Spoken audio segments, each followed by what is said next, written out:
All right, I think we got college mics on. try here, folks. All right, I think we're ready. There are no differences, but difference is a degree between degrees of difference and no difference.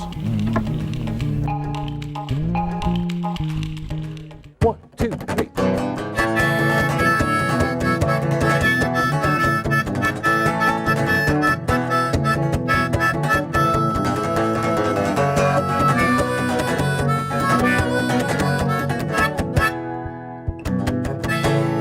Hello and welcome to Art This. Very excited to be back with you here today. John, how are you? Very well, Stephen. How are you doing? Doing great. Good. This is the show about the work that makes art work, and it is crewed and directed by fabulous MSU Conversion Media Thank students. you all. Let's hear it for them. Hard work for you today. Thank you. Couldn't ask for better. Couldn't ask for better.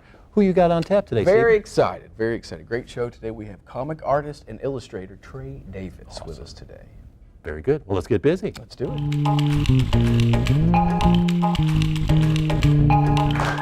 All right, back here on Art This, very excited to have good friend, former student, and great artist Trey Davis joining us here today. Trey, how are you? I'm feeling pretty good. All Very right, nice great day to out. have you here. So first off, tell us a little bit about how you got into doing comic books and illustrating. Well, what got me in was Dragon Ball Z. They used to run Dragon Ball Z on Cartoon Network on Toonami. And I used to, my dad used to watch it too. You know, everybody used to watch Dragon Ball Z. So I started watching it, and that's what got me on the art. I would see like, it wasn't really like, it's not super complicated or anything. It's just, I would just like the fight scenes and stuff like that. Like on Dragon Ball Z, when they was fighting on there, like the whole Earth was at risk. When it would build up, yeah. And stuff like that, and even like little kids cartoons. Like right now, like I have a daughter, and based on, I'll pick what she watches based on how it's animated. So just like little stuff like that, I've always looked at. So how long did it take you to actually get into illustrating comics? Well, I've always had an interest in comics. I would always like doodle comics and stuff like that, but I've never took it serious until the past year. So talk a little bit about your comic.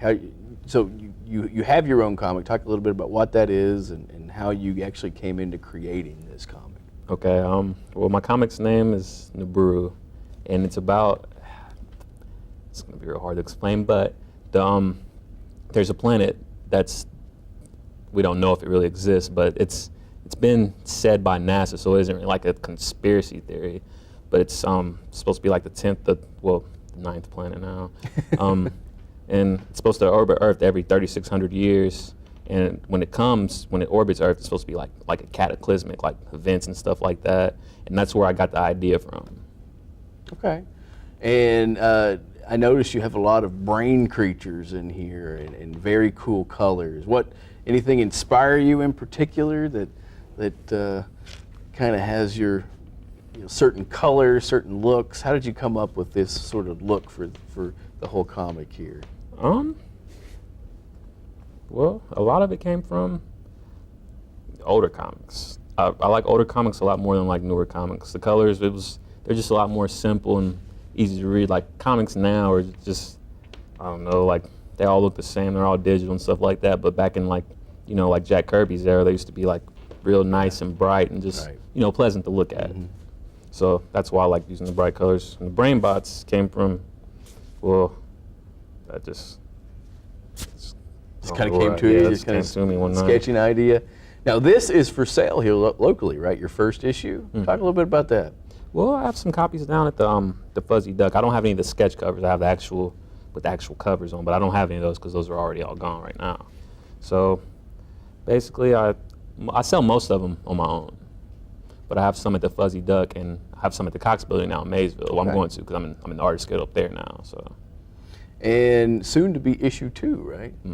All right. Excited. I was gonna wait to release issue 2. I got a solo gallery coming up on the 25th, and that's when I was gonna release issue 2.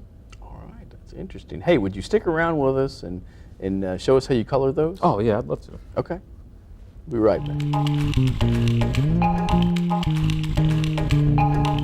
So how do you choose these colors? Well, the colors they're all different. The first number, let's use a better example. So the letter, say V. So V would be violet. So if it was BV, it would be blue violet. So, and the first number is the saturation. So 0 will be in the highest saturation, and the second number is brightness. with 0 being the lowest brightness and 9 being like the darkest.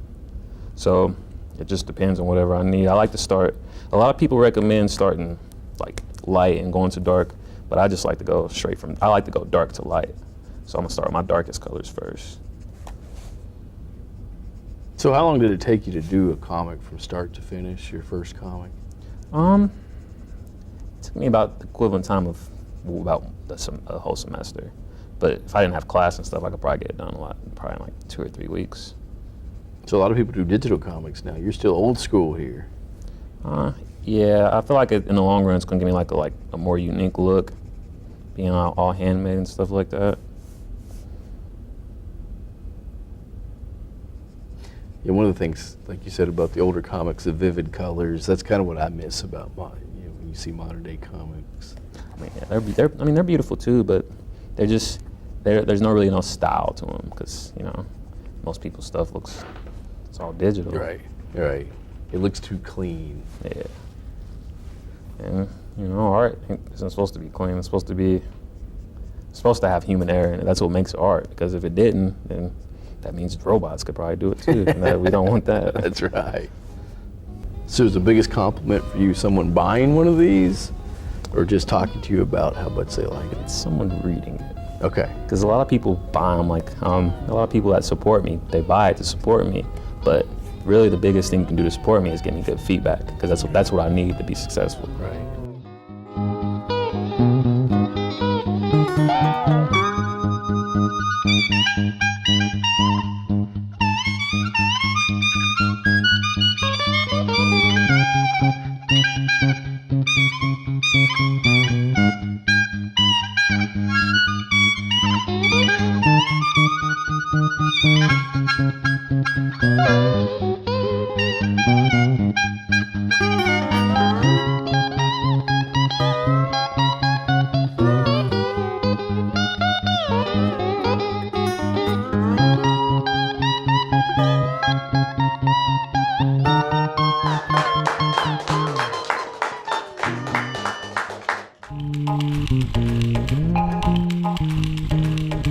Wow, how about Trey Davis? Fantastic. Yeah. And what a great opportunity for us to see an artwork come together right here on the show. That's a rare opportunity. Exactly. Really nice. Well, let's talk a little bit about who's coming up at the end of the month. Right, our last show of the season. Yeah.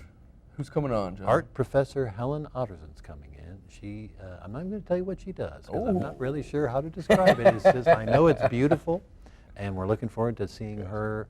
I know our film crew's going to head out. Some students are going to head out and catch her in the studio, and then she'll be coming in here showing us some of the details. So that's at the end of April. I'm excited. All right.